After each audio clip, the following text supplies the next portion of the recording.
Ready for action. All right, good to go? Awesome, bro. Welcome to Ready for Action, my boy. How you doing, man? Chilling, man. How are you? Fantastic, bro. I appreciate you taking the time to come. Of course, and man. It's great to see you again after not seeing you for so long. So how's everything at O Athletic going? It's going good, man. Pretty good. Still teaching the classes. I'm there more often early mornings now, not too much in the evenings. I just have the evening classes. Those are the ones I was going to, right? Yeah. The same ones? Okay. Gotcha. Yeah, man. It's been good, though. Yeah. I was looking at your Instagram actually before, like earlier this week, just to kind of see, how you're doing and what you've been up to. Mm-hmm. And I feel like mostly it's been you showing the teaching rather than your own career. So I feel like you're focused on that lately. Is that kind of how it's been? Yeah. So like I said, my hand's been giving me some problems. I've been busy with school. Whether or not, I keep fighting or not, I do want to stay involved in boxing. I boxed all my life. Mm-hmm. I know what I know. Yeah. How do you maneuver that injury thing? I was going to ask you this earlier, but you have to pay for everything out of pocket? Yes. Do you have like any kind of insurance through your management company or anything like that? No, so like right now I'm not signed through anyone. Mm-hmm. Basically like a free agent. So everything's out of pocket when it comes to health insurance or even fighting. Mm-hmm. That's fucking tough, man. Yeah, it's definitely no one sees, everyone just sees the fights. They don't know what goes on behind closed doors, Yeah.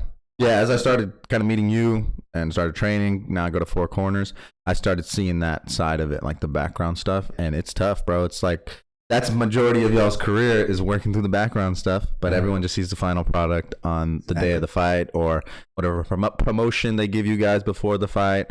I don't know. Have you been in a promotion where they've built you up, like had the opportunity to create like a promo video or anything like that before your fight, or has it been kind of small scale stuff? Been small, man. Like I said, so lately, well, I've been a free agent since I've turned pro. Mm-hmm.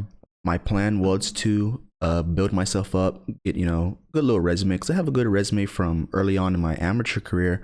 But like I said, I had a small break between my amateur career and my pro career. So I just wanted to kind of build myself up, get a couple fights, pro fights, and then try to go to a big promotion. Mm-hmm. I thought you have to have kind of a management or promotion behind you to get fights, because I thought you had to have someone who's leading the show. So technically, you don't. Like once you get signed with a big promotion, it's good to have a manager, and then maybe a co-manager, usually a coach or something. And they're the ones that find you the fights. But whenever you're not signed with a promotion, you got no manager. So it's basically your coach trying to find you the fights. And for me, it was my coach. We would go fight out in Mexico. So he had all the connections. So he would, do all that for me and go up and fight. Mm-hmm. Which gym are you training out of? So I trained out of Lopez Boxing in Baytown. Okay, gotcha. Have you been there since you started? I've been a couple times. Yeah, I've been a couple times, but just been I said busy with work, school. I stay in the gym. Mm-hmm. No, I mean have you been there since you started? So when you were 8 years old, has it always been Lopez? So started 8 years old. My father trained me from 8 to I was like 17. Mm-hmm. Been with him all my life, and then as I started turning pro, he wanted me to go train with Lopez because Lopez is a good professional coach. I think I've seen it. They have gear too, right? Don't they make certain gear? They have branded gear, because I feel like I've seen Lopez Boxing somewhere. They might, Houston. they might. You might be thinking of maybe it's Alfonso Lopez. Mm-hmm. He's I think out of the Conroe, something like that. Uh-huh. You might be thinking of him, but Lopez a great coach. He's been in the boxing game for. I mean, my dad said he fought one of his amateur fighters when he was an amateur fighter. Dad's 50. You know? So he's been in the game for a long ass time. Yeah. So he fought one of your dad's fighters. Not your dad's age group. It was someone that your dad was coaching. He when my dad was fighting. Oh, like a teammate of his. No. He was a coach. I still have at Lopez Boxing. Uh-huh. And my dad fought one of his fighters back. So that, that's how he's been coaching. Okay. So Lopez is the older guy that's been doing this shit for a long ass time. Gotcha. So your dad has been in the game for a long time too. So he started boxing, I'd say like around, he said 16. Mm-hmm. Had a couple, I think maybe 15, 20 fights, and then just kind of stopped. And then just became a coach, and he was really good at it. I mean, still is really good at it. Mm-hmm. Trained me, a couple other fighters, trained Marlene, you know, brought her up. Mm-hmm. So he just got really good at coaching. You know? Oh, so your dad was Marlon's primary trainer for a while? Yeah, my dad started Marlene. Oh, wow. I did not know He took that. her to the Olympics and everything. Gotcha. Yeah, she's doing really big things Yeah, now. man. World champion. She's champion, right? Mm-hmm. Is she unified?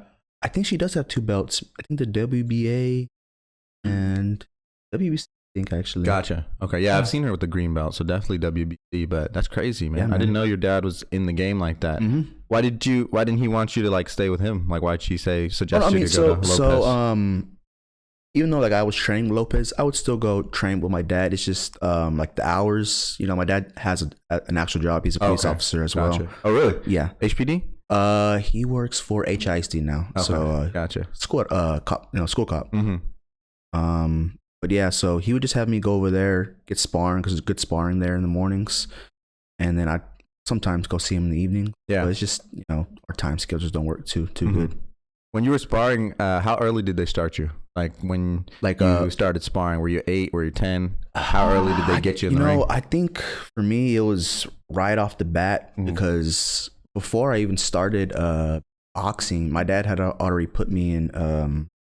He'd put me in Taekwondo from 3 years old to. I think I stopped karate when I was 13. So you did Taekwondo, karate, and boxing. Mm-hmm. Damn. Okay, that's true martial artist right there. Yeah, man.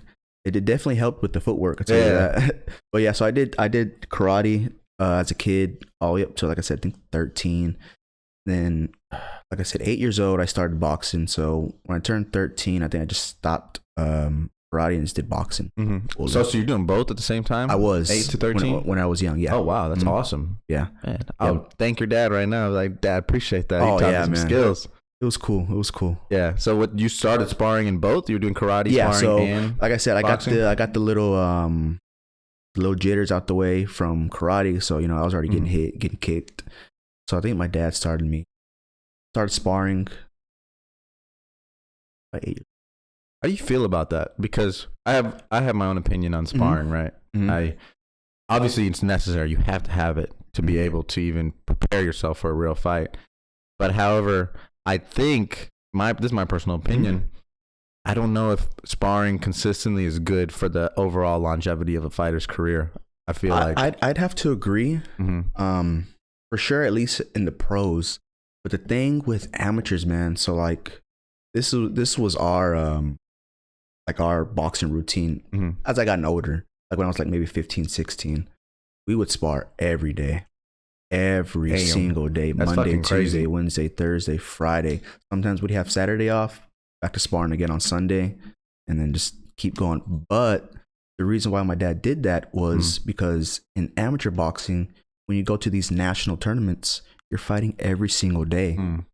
And these tournaments are a week long, Monday through Friday or Monday through Saturday. So you just got to get that constant work. Were those tournaments specific towards organizations or like the Olympics, or what? It was through USA Boxing. Okay. Okay, gotcha. Which is the overall organization for United States. Is that how it's standard for boxers to build their amateur careers, the tournaments, or do they kind of do one-off fights where you have a fighter, you both sign? I don't know if you signed. Do you even sign in amateur boxing contracts, or is it just kind of word of mouth? No, you just sign up for the tournament or a little show. So in order to, I guess, get ranked and qualify for the Olympics, you do have to go to these national tournaments. That's the only way. Was that your goal? When I was young, that was the goal, was to try for the Olympics. And then, like I said, when I was like 18 years old, I kind of stopped for a little bit. I was a little burnt out, but that was the goal. And then when I came back to fighting again, which was about me 19. I just wanted to go. Yeah. I think I had maybe one more amateur fight, and then I went pro, just to kind of get the cobwebs out. Yeah. Where are you at now mentally, if you'd say? Because you're going to school now, so you are kind of developing that fallback plan. Yeah. And I don't know, some people would look at that and say, okay, has one foot out the door, but you could just be saying like, no, I'm building up my skills because I'm injured. Yeah. I have a lot of time because I can't fight, so I'm going to spend that time developing skills. Yeah, man, I'm not too sure yet, man. What the end goal is for me. Just, man, it's been so many setbacks. Yeah. Had surgery.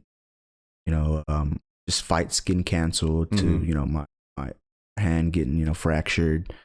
So I'm not too sure yet, man. I definitely want to stay in the game no matter what, whether it's coaching or even like something like this, man. I like this. It's badass. Yeah, having a podcast. Hell yeah. Like you said, you've been in the game already for what? You're 8 years old, 23, so it's put 15 years already that you've been in the game. Yeah, there's a lot of knowledge you can share with people. Sure. That's a lot of feedback you can give to young fighters coming up, because even though you're a young fighter yourself, that's like peer-to-peer talk, but it's not even just peer-to-peer talk because you've had 15 years in the game. So now you're almost like an old head to them. For sure. Put them on game. Like me, I'm 24. I'm older than you, but I came to you for knowledge because you've been in the game for so long, and I saw your skills clearly, and to me, I'm thinking, okay, I can learn a lot from this guy. So that kind of thing is great. Like, you necessarily don't have to pursue that, like you said. If you want to just do something that's related to boxing, whether it's coaching or having a podcast, I think you'd kill it. But obviously you're a great fighter too. I've seen you, and I've been in there at the ring with you, and you've just been fucking around with me, and I'm like, okay, I'm not about to spar him. That little hop step you do this a lot. And I saw your fight, the one in Mexico, the first one. You do this hook where you like hook and then come back out and then hook again. I like that shit a lot. I like that shit. I probably got that from Roy Jones, maybe. Yeah, it's like you just come with the hook, then you pop out, but it's like a fluid motion. You hit him, and then you come back in and hit him again. Yeah. I fucking love that move, that hook. That's probably my favorite shot too. Is hook's your favorite punch to land? Man, what's my favorite punch? Honestly, dude, I think my favorite punch is maybe the jab. Love the jab. Yeah, jab sets up everything. I'd have to say favorite punch is the jab. Yeah, I like to use it to annoy people. Like, yeah. I don't even try to hurt them with it necessarily. No, you don't have to. Just pop it in their face. Like tap them with it, and then set up a big shot. Exactly. Or fake it. Come over the top with the left. Exactly. I love that shit. I just use it to set up the big shots because I'm always going for I want to hurt them all. For sure, man. I feel you, man. No, man. Jab's the most important punch in boxing. Yeah, that's true. I mean, you can use it to offset them. You interrupt their rhythm. Exactly. Sometimes you don't even have to throw a big shot. It's just a simple jab in the middle of a combination, or right when you see them set up, and then you hit them with the jab, throws their whole rhythm off. Now they have to reset. Like, okay, now let me get back in position. Let me try again. Do this shit again. And that's all you're trying to do is just knock them off their rhythm. Yeah. Do you when you do use your jab? How often you use the jab to the body? Because to me, that's a dangerous punch. When I do it, I feel so exposed when I come in with the jab to the body. It just, man, it just varies. It varies. I got to read my opponent or whoever, I'm sparring, just kind of little small signs that I just kind of catch during the moment. And if I feel like it's, it's a safe shot to go for, then yeah, I do. I love the jab to the body. You just single it out, or do you follow it up with something like jab to the body? Every now and then I probably mainly single. I'll just I maybe throw a couple jabs to the head. Just try to see if they're gonna maybe bring their hands up or something. If I see that, then that tells me, okay, let me throw a jab to the body next. And then my dad's always just taught us, always changing locations. You don't want to stay hitting it, punching at the head. Because all you gotta do is just this, because I know you're gonna hit me in the head because that's all you're doing. I don't have to worry about my body. So you keep changing locations. Now you got these fighters, just moving their hands. They don't know what's coming. You think that's what happened with Jake Paul and Tyron Woodley? Because a lot of people think he took a dive, but what I saw was Jake looked at the body. He dropped his level just a little bit, and then came upstairs, and you see Tyron's hand go just drop slightly, and that's all it takes. Yeah, I think that's what happened there. I think so he too. Strictly looked at the body, because I do that sometimes too. Yeah, before I was actually training and stuff, and I was just sparring with my boys and stuff, I was probably a little bit better than them. Just I think naturally I had an inclination towards fighting. I wasn't cold or anything like that. I'm not goated or anything like that, but I had skills enough to be better than the standard, run-of-the-mill street fighter. For sure. And I would do that a lot. I would just look at his stomach, so my friend would think I'm going to the body, and then he would go like this, and then just come over the top. Oh yeah, that's a great little strategy. I do it all the time as well. Yeah, just act like you're looking at the body, then just pop the head or something. Yeah, it's so intricate, bro. Boxing has, I feel like it's like chess. There's so many moves you man. Can do. It definitely is. Yeah, it's like little things you can change. Even feints. Do you use feints a lot? Oh yeah, man. Feints a lot. Just changing levels that might get your opponent to bite on something. Just constantly keeping your opponent on edge. Yeah, that's the name of the game. Have you ever been in the ring with someone who's you thought were like damn, or you've been not? I don't want to say worried, but you were surprised at their skill level, at how good they were, and that they were keeping you thinking. Like you couldn't set up your game plan because you were so focused on reacting to what they were throwing at you. You know what, man? One of my sparring partners out in Lopez, man, great boxer, man. I mean, exactly what you're saying right now. I gotta think twice before I throw something because he's so quick. And just, man. Oh yeah. Was like same size as you, bigger? Or? He fights at 135, so he probably walks around. It's like close to 170. What? Yeah. 40-pound cut. Yeah, man. What? 40-pound the cut. Maybe hell? 165. But That's insane. I mean, even 30 pounds is nuts. I mean, so I walk around like around say 162 at most. And you fight at what? 130. 130? Yeah. What? Damn, bro. How does that feel? Like, how does it feel going through that cut? You know, for me at least, the first, 10, 15 pounds are pretty easy. As long as you just stick to your diet, train nonstop, you'll be fine. Mm-hmm. You know, it's the last like 5 pounds that are always the worst, because you've already depleted your body of everything. Has to come from somewhere. Yeah, like where's it gonna come from? It's not gonna come from somewhere I'm sitting good. in the sauna, I'm not even sweating, Yeah. and I don't even want to be in there because I'm just so, That's insane, bro. Yeah, man. So have you ever done research into it? Like, kind of looked into what's happening to your body when you're doing the weight cut? That last 5 pounds where you've already dropped everything. Yeah. And then you feel the pain because, it's probably not good for your body about what's going on. So have you seen and have you found like what is actually occurring scientifically in that process? Last 5 pounds? I've never looked into it, man. But like I could say at least for like the weight cut, what I found that would work best for me was just eating once a day. Just fasting all through the nighttime, through the morning, and then eating a big lunch. And then every now and then maybe something at night, like a very small meal. Yeah. The only time I'd say I'd maybe eat something in the morning is if I got a spar. I just eat me like a half cup. Get some energy. Yeah, just like a half cup oatmeal. Yeah. That's it. Gotcha. Okay.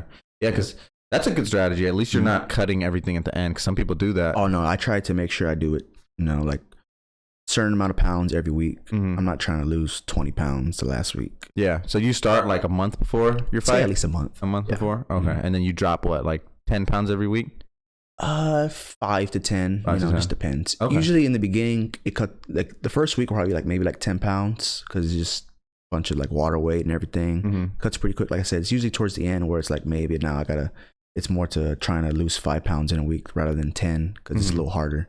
So when you not blow up, but when you get back up to your normal weight, 162, are you still in shape? So some people get fat. Yeah, so to an extent, easy, right? To an extent, I do feel a little more, I wouldn't say sluggish, but not as quick as I am when I'm walking around maybe 145, even in the running, like when I'm doing my runs, feel a little more heavy. Yeah. So I wouldn't say I'm not in shape, but I don't feel like, I should.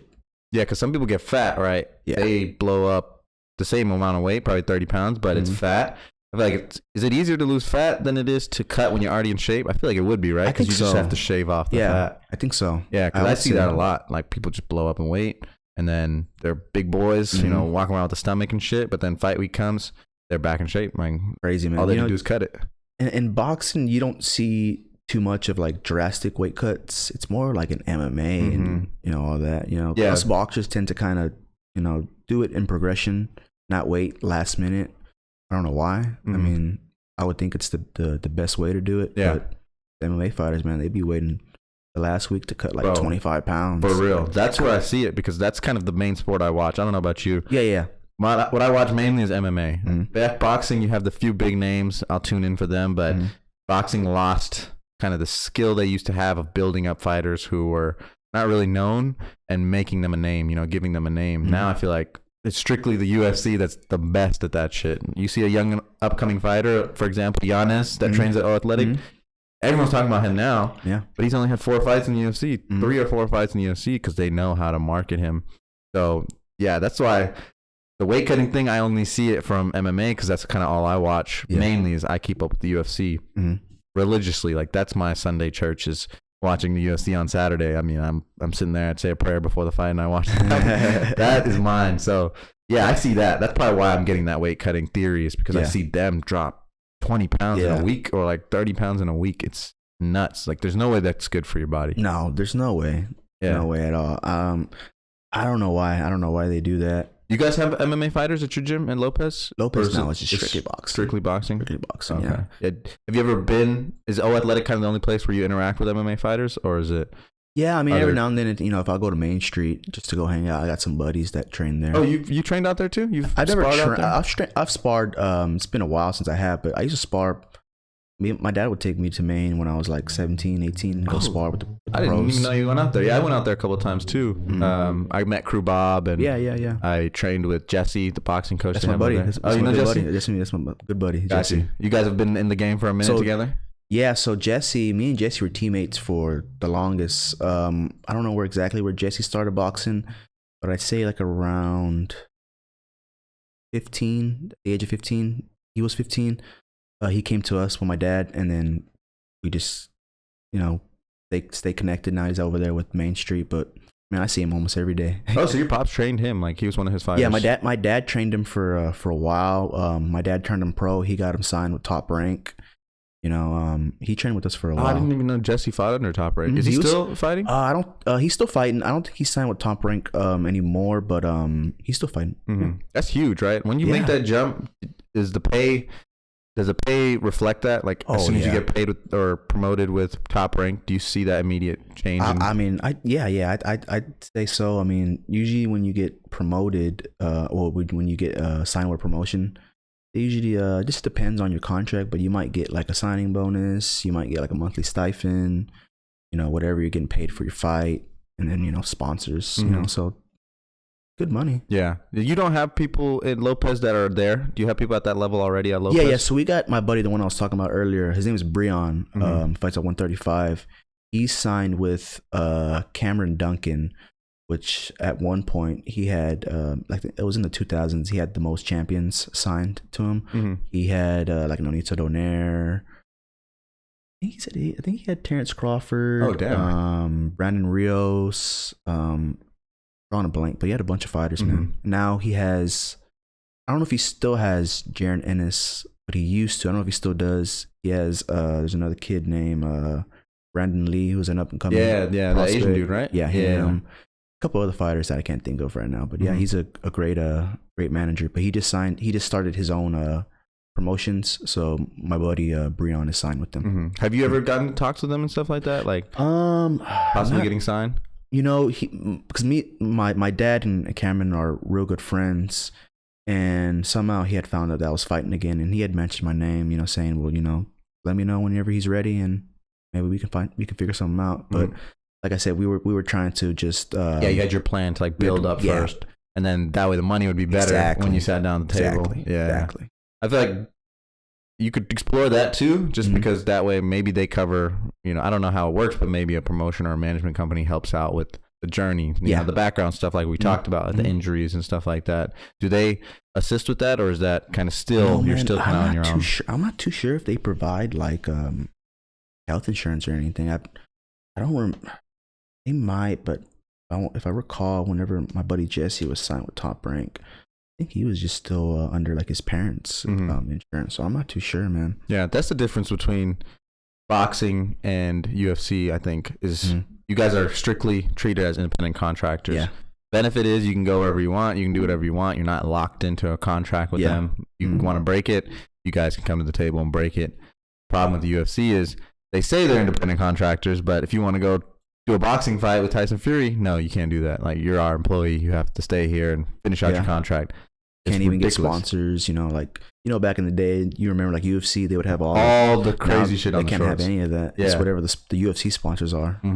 I think you can have sponsors, you just can't promote them in the fight. Yeah, I think so as well. I'm sure the money changes drastically. You can't promote in the fight. That's why these companies want you. Yeah, they want their under logos their banner. Exactly. Yeah. Now you have to go to the UFC. And it makes sense as a business. As a business, yes. If I'm a UFC owner, that's beneficial for my pockets and the overall image of the company. It's cleaner, you have. But then your fighters are employees, if we're being real. You need to be able to provide them with more security than just, you're an independent contractor until we don't want you to be. Yeah. Because then they don't have health insurance. They don't have any of that kind of stuff. But they have to wear the logo that the UFC promotes. They have to only fight out their contract in the UFC. There's no cross promotional stuff. Boxing, you can do a top ranked fighter versus a DAZN fighter and have a fight. You can do a top ranked fighter who wants to try and do something else. He can leave the sport for a while and go do something else. Yeah. Come back. Can't do that in the UFC. Can't. There's that line of what's an independent contractor and what's not in combat sports. It's fucking ridiculous. Like, I'm hoping to see some change, but you never know. We'll see, man. Is there like a union for fighters in boxing? Because I know I've heard talks about that for MMA. People are like, maybe they need to start a union or some shit. I don't think so, man. Not with boxing. Boxing is no sport, man. Yeah. So they got it, tight. The promotions. We got like Top Rank, Golden Boy, Matchroom, Showtime. I mean, there's so many promotions, But I don't think so. Yeah. So that's the problem. That's the problem with boxing. That's the problem. It's funny. It's like no matter which direction you look at with sport, there's always some good things, some bad things. And the problem with them is there's so many different promotions and belts that people don't want to fight each other, or they'll take so long to get into a fight with each other. Like, I think it's more of the promoters. I mean, with some boxers probably. I think it's these promoters, man. They want it to be top rate boxing and not Showtime boxing. Like if they try to merge and A side, B side shit. It's always bumping heads. Who's gonna be the bigger name on the banner? Like, Showtime needs to be up here. Yeah. It's funny that stuff actually matters to them. The little details like that. People will sit in negotiations for hours arguing about that kind of shit. Like, no, mine needs to be bigger than yours. Like, my fighter's face needs to be this big. Yours guys to be smaller, and I want him on the left side. Like, that shit actually matters, and that shit is all part of negotiation. Yeah, man. And I think that's the problem with boxing, and that's why UFC is, it just keeps excelling, because in UFC you got fighters, the good fighters fighting the good fighters, because they're all signed into one promotion, where it's like you got this champion from Top Rank and the other champion in that weight division is maybe in Showtime, and they don't want to do business together, so they'll never fight. So you're not seeing the best of the best fight each other. Boxing too much anymore. It's starting to come back a little bit, but not as much. Not as it used to be. Like back in the day in the 80s, 90s when before Kings, bro. Exactly. That's my favorite era. Like, did you watch boxing growing up? Oh yeah, and man. Did you see the old fights and stuff like that? Yeah, my dad, when I was young, man, my dad had like do you remember them booklets with the CDs? Yeah. He had like a whole thing where had like a row of 3 just full of fights. It's like the whole card just like, son, sit down and watch this right now. Yeah. Oh, he would make me watch fights all day when I was at home. That's all he would make me watch. Who was your favorite, like, growing up? Growing up, man, I liked Sugar Ray Leonard. I liked. You thought he beat Hagler at the end, the last fight? Look, man, I'm a biased guy. I think he beat him, but I like Leonard, man. One of my favorite fighters. I like Hagler, and I'm biased too, so I think he won that fight, man. But yeah, man, that was crazy. That whole era was awesome, man. I loved watching them fight each other. And I thought Hearns, because I didn't know about them until I started getting into the sport, and then so the first thing I watched was Hearns and Duran. And when I saw him knock out Duran, I thought he was the best out of all 4 of them. I was like, there's no way anyone's going to beat this guy. He's tall, he's lanky, and he has knockout power like that. He put Duran on his face, and I've seen Duran get hit many times. Put him on his fucking face. He did. And the next thing I know, Sugar Ray Leonard beats the shit out of Hearns. Yeah. And then Hagler does the same thing. But Hagler was always, to me, just the best, just because he's like Ronaldo to me. Yeah. He had good talent, but he worked so fucking hard, and everyone talked about how hard he worked. Oh, yeah. Like, more than anyone else in boxing. Hagler never stopped working. That's why he reminds me of Ronaldo. He just always was working to get better and better. That's what made him, for sure, man. He's definitely one of the best middleweights out there, man. You got to watch. It was Marvin Hagler versus John Mugabe. Mugabe, I think. Watch that fight, man. Mugabe was like, he was a world champion at the time, I think. And is it on YouTube? I'm sure it is. You pull that up, John? I want to see that. I love watching his fights. Hagler's amazing, man. I want to say, I don't know if I'm saying his name right, but Mugabe, I think at the time he was like 30-0 with 30 KOs. Like, he was the guy. And I think Marvin knocks him out in the later rounds. Is that when he was like coming up in his career? I think so. I don't know if it was he was coming up or he was already kind of in the the rankings already up there. I'm not too sure, but great fight. Do you think they could hang? Like, if we picked them up and dropped them in today's boxing pool, you think these legends could hang? Because this style is so different. Like It when is. you watch it, the style is so different. But styles make fights. So sometimes, you know, a style that looks older, quote unquote older, might give people problems to today, you know? Mhm. So what do you think? You think they would hang? Man, that's hard, man. It like you said, styles make fights. It just depends on who's fighting who. Like Canelo versus Hagler. That'd be a tough one, man. Because Canelo is just a motherfucker. I feel like I think everything's changed. Like speed, power, the way people set up shots now is so different than back then. I think definitely. I don't know, man. I feel like sports evolve. Definitely. So they just can't keep up. I think like because of how long it's been, and this is not just boxing, it's all kind of sports. If you put them in to today's pool, it just wouldn't. On a dream world, we want it to be a good fight. I just feel like the fighters now would just kill him. Like Canelo would kill Hagler because he's too technical. It's so different. Yeah, so technical. That's what it is. It's so technical. The way they move is just extremely different. The way he, you know, like has his hand tied, the way he turns, the way he little twitches are different. Because Hagler was more of a like this, and it would flow into punches, but it made it slower. Canelo would be here, and his 0 to 100 speed is just way faster. The twitches are fucking insane. I agree, man. Yeah, man. Yeah, it'd be kind of hard to say, you know, if old era versus new era. I mean, if anyone comes to mind that I would think who would maybe, you know, have a chance against today's era, maybe someone like maybe like a Chavez. You know, Chavez was a great technical fighter. You know, when was his like era? When was he like super I think popular? it was maybe mid 80s to early 90s. I think towards the end of the 90s he was already getting kind of old, and he was like 30s, right? 30, 35. That's like his weight class. He started at I think 30 and fought all the way up to maybe super welterweight.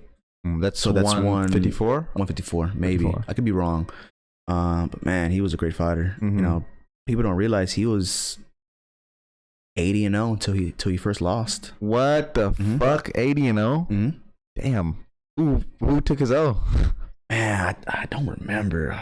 It was a black dude, man. Frankie Randall, maybe.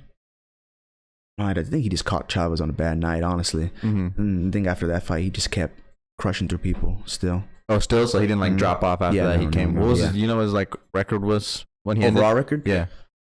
Like 100 something? I don't know if it reached 100. It might have been like 96. And who did he lose to, man? He lost to that guy. Did he ever fight like Eric Morales and stuff when they were coming up? That was kind of towards too late on, huh? Yeah, that was like late 90s, maybe early 2000s. But those have been some good fights as well. Yeah. That like era right there, like tail end eras. Like if you put, I don't know if you put like Tyson against the early stages of Vladimir Klitschko or something like that. Oh man, those fights would be competitive then. Heck yeah. But when you get to the later stages, then I think it's just like so much time has passed, so much new skill has passed. But Tyson also was just a fucking animal. I think he was way ahead of his time because he was twitchy too. He was. Oh yeah. And his was just insane. Like I like that peekaboo style where he would just come, drop, and he would go straight from here to hook upstairs or uppercut. And even now when he's like 50, I don't know if you see him on Instagram and stuff, he still does combination and it's still so fast. Like the way he moves, it's fucking crazy. He's super explosive. This is the fight right here? Yeah. Yeah, man. Hagler was just so... Like his pressure was crazy, but it looks like he's on the back foot here. Yeah, but he's probably just getting started. Yeah, he would do that too. Take hits, and he would definitely take some hits. Yeah, I think Hearns said whenever he fought him, you see the Hearns fight, right? Yeah, him and Hearns. I think he said he broke his hand because he hit the top of his forehead. He would kind of bring his head down a little bit sometimes. Hagler. Yeah, I heard in the street fight that's what you should do. Always like instead of taking a punch head on or trying to block it, just turn your head down because this is the thickest part of your skull. Makes sense. And it's going to break their hand like every time. Like it's just going to shatter the person's hand. Makes sense. I think, I don't remember what round he knocked. I love how he can switch stances. Right. Like back in the day, just so casually. He would just go from left to right and each like side of his either southpaw or orthodox, he would still be so deadly. Oh, yeah. Ooh. Damn, Mugabe's not bad either. This dude is nice. Yeah, I mean, I think he was the champion at the time. Oh, okay. Ooh. They just And you could give him just a small little look at circle that. and they're He's just fighting there. eating it, and he's not taking a step back. Well, neither is Mugabe. Yeah, I gotta check this guy out. Oh, and he just ate it. Like he ate it. He had a chin on him. I'll tell you that. Sure did. But it goes back to being in shape. Yeah. The way your chin works is the more in shape you are, the better punches you can take. For sure. It's crazy. Like people say, oh, he has a chin. It's like, I think he's just in great shape. Like that's why he's able to take those punches. Definitely. And then you have those freaks like Triple G that can just take a punch just from anywhere. And Ngannou could probably punch him. He'll probably still be awake. I wouldn't doubt it. Yeah, this is a firefight. I gotta watch this whole fight for sure. Man. They just stood toe to toe. But see what I mean? Like his pressure at the beginning, he was kind of getting pushed back, but now he's just not moving. Like Hagler's just pressuring him and staying on him.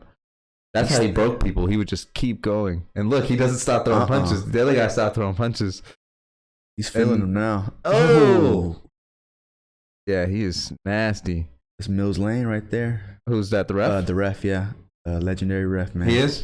Mm-hmm. Is he still in the game today? Nah, man. He actually just passed away not too long ago, I think. Gotcha. I wonder how much they get paid, those refs. I don't know, man. I'm sure a pretty penny. Oh, my gosh. You better stop him. Yeah, was it a TKO or was it a clean knockout? I think he at least drops him once. Gotcha. I think he gets back up and he might stop him. Dude, they took so long to stop fights back in the day. They wouldn't. They would let it go. They would let it go. Yeah, like it's crazy. I would see some fights and I'm like, man, why the fuck didn't they stop these fights? They would be done 2 rounds before they stopped the fight. Crazy. I think this was the time when they would go 15 rounds, maybe. Damn, 15 round, 3 minutes still? Mm-hmm. Fuck. 15 rounds, man. Back in the day, I think, wasn't it true when boxing first started, there was no rounds? Yeah, I think there was no rounds. It was just you go until someone loses. I think so. That's insane. That's some warrior shit right there. Oh. He getting hit and he's not moving. He's staying right in your face.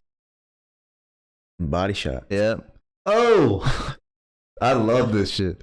This is so fun to watch. Like these fights. Oh. Look at that. A little flurry at the end. End the round. Yeah, I don't know how he had so much stamina because I get so tired, man. Like 2-3 rounds, I'm gassing. And Hagler would go all day, all fucking day. Yeah, high volume puncher, and never stop throwing punches. And it's not like the velocity dropped off. No, they didn't. I still see him throwing bombs in the 12th, 11th round. He had 1 gear. Yeah, that's it. He's the one that made that saying.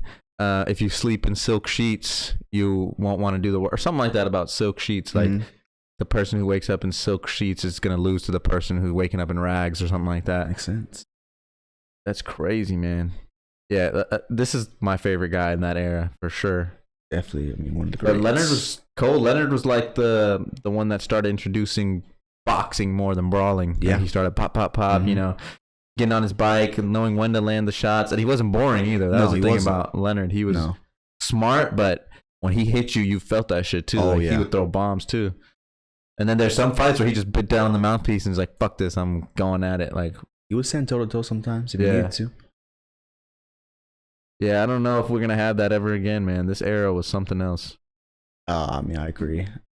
The best fought the best. Yeah, I'm saying. I mean, hopefully we'll get a change of it because they got Tank and Garcia coming up in April. Fighting. So, that might be able to start something.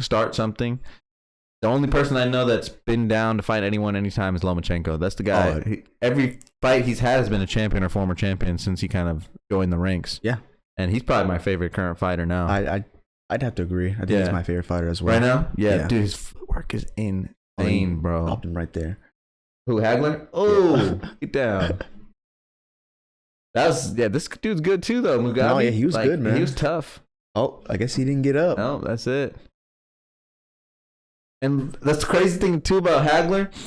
Every time after a brawl, his face would not change. Like he has some swelling, but it wouldn't be like that different than when he looked when he came in the fight. I mean, that's a blessing in boxing because you got some guys that you touch them and yeah.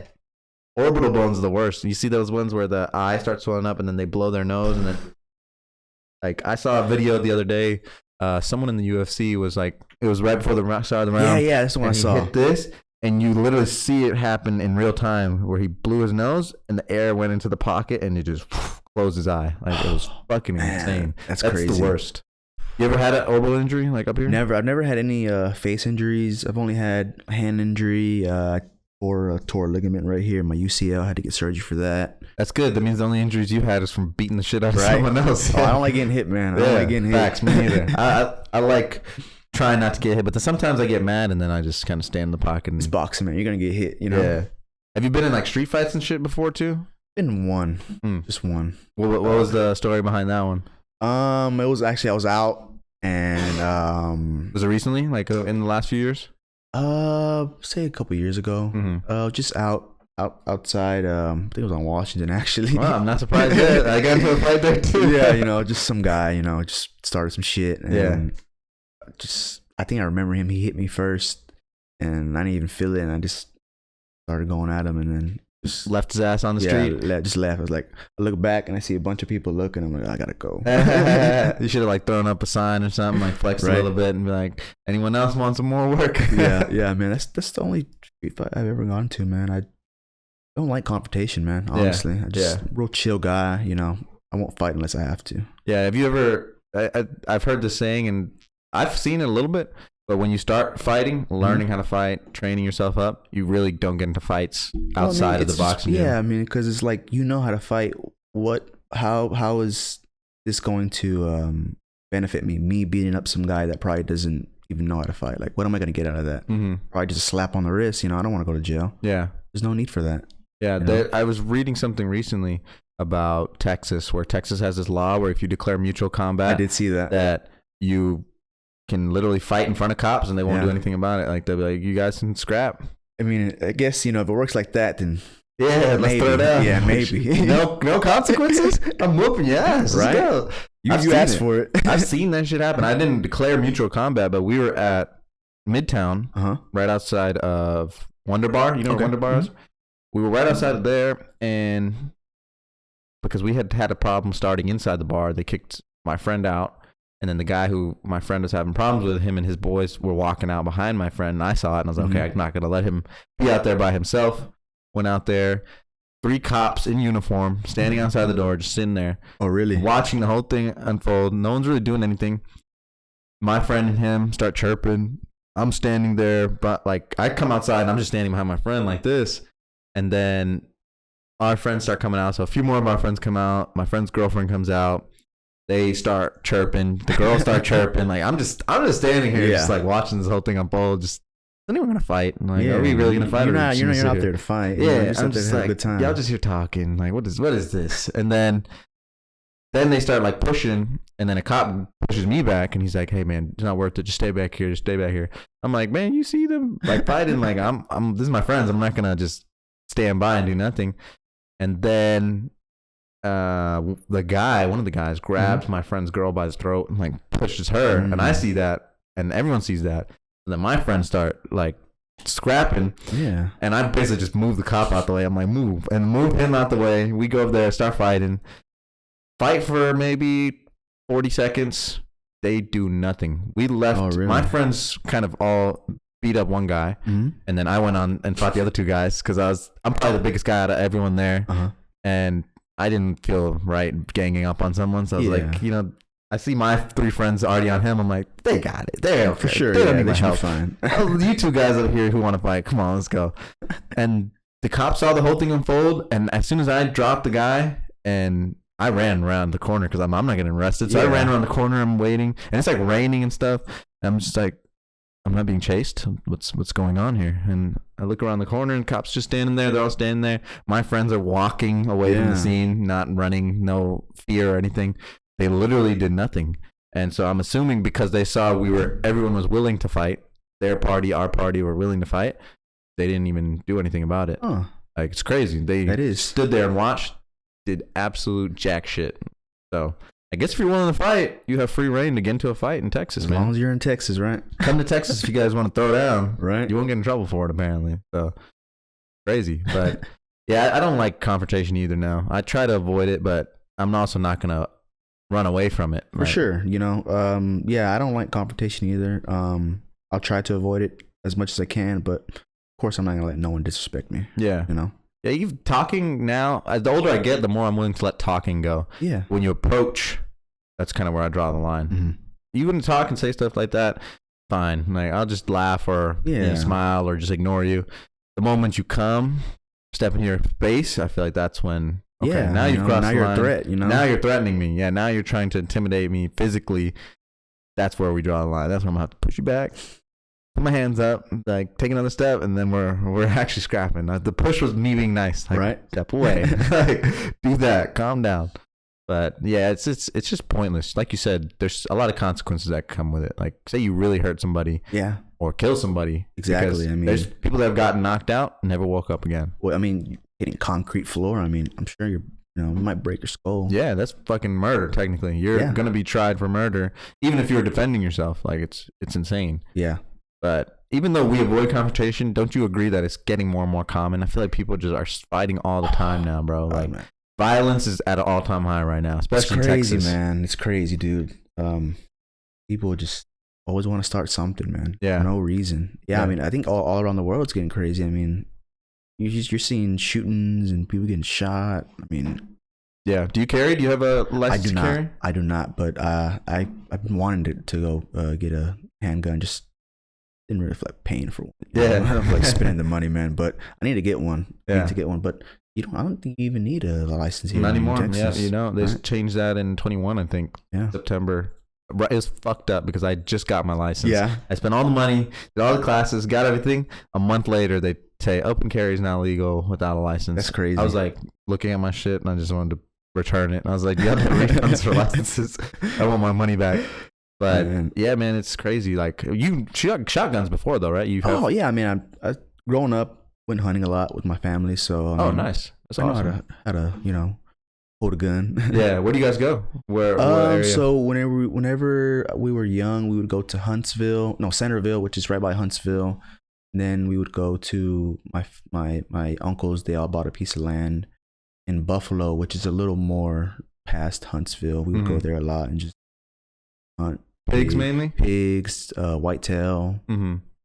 Honestly, whatever, man. We're just out there just kind of get back, relax, get away from the city. Yeah. What's your strategy? You guys walk the land and hunt, or do you sit in the blind? We just sit in the blind because Texas is very it's private property, not public like some of these other states are, where you can just kind of just walk around and roam. So yeah, you usually just get a deer blind and then just wait. I mean, you got corn and everything all over. Yeah, feeders and different stuff like that. Yeah. What's like have you ever been able to take one down yourself, or? I've shot a doe. What else? A javelina, which is like it's like a pig. I've never seen those yet. I haven't seen one of those yet. Yeah. They're very mean. I've heard. Yeah, those ones that bite people, right? Yeah. They look like pigs, but they're not. They're actually I think they said they're a little more closer to like the rat family or something. Really? Yeah. What do they look like? Like what is? So they look like a pig, man. They're a little smaller, not as big. They don't get as big as pigs do. But the difference, the big difference is the snout. So like a pig, their face goes down and then they have their little nose, right? Yeah. But with a javelina, it's just at an angle, straight down. So that's when you can like a point almost. Yeah, like a point almost. Yeah. Those ugly as shit. Yeah, they're ugly. They are ugly. Yeah. They bite or they have tusks. Like how do they? They have teeth. Yeah, I don't think they have tusks. Oh, okay. They don't have tusks. But damn, that's crazy. Yeah, they're a little smaller. They usually run in packs. But the main difference that you can the difference between a hog and a javelina is the nose. You can tell javelina's straight down, and the pig, kind of straight down, has the little. How'd you take it down? Was it the blind and then it came across so actually the feeder? I think this one we were in Pleasanton, Texas, which is southwest Texas, like near San Antonio. Okay, gotcha. But no, we were just kind of walking the land. I think we were going to put some feed around, the next day, and it was about maybe 100 something yards. I saw it. I was like, I was young at the time. I was like, man, can I shoot it? And they're like, yeah, go ahead. So they gave me my rifle. And what were you using, like a 243? I used a 223. 223. Okay. Yeah. And then just looked down the sight and first shot him. Yeah, boy. Yeah, there we go. Yeah, man, it was cool. It was cool, man. I love hunting. It's cool, man. Dude, it is fun. Right? Have you ever skinned it too? Like you helped them? So I've learned. I learned right once. There. Oh, look, there you go. See how it kind of just goes straight down? Yeah, I see what you're talking about. Yeah, and they're a little smaller. Oh yeah, it kind of looks like a guinea pig on the front a little bit. Yeah, right? The face, just the face part. The rest looks like a pig. So those are javelinas, man. Oh, they're small. Yeah, they're not that big. They maybe get up to. Is that an adult right there? Like that's like an adult one? I'd say yeah. They if I had to guess, like their weight, like the biggest they probably get, maybe at most. Oh, that one's fucking huge right pounds. there. That one's a big boy. It's probably a mama or something. See, look. Oh no, those are good size. Damn, those are pretty big. That's like a decent sized pig, like a mid sized pig.